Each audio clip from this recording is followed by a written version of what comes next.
Financial Fridays. Now, I'm not a financial advisor, but I'm going to tell you how to make $1,000 a year with each of these 11 stocks.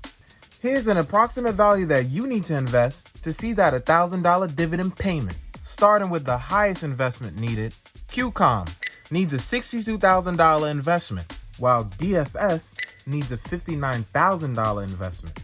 Ally needs a $50,000 investment. IIPR needs a $48,000 investment.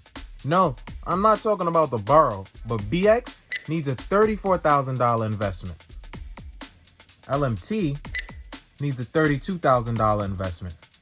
O needs a $25,000 investment. And AFCG needs, can we get a drum roll, ladies and gentlemen, a $14,000 investment. Now, I don't know about you, but how many of y'all got $14,000 out there laying around that you could just put into this investment and you could be collecting an extra $1,000 every year?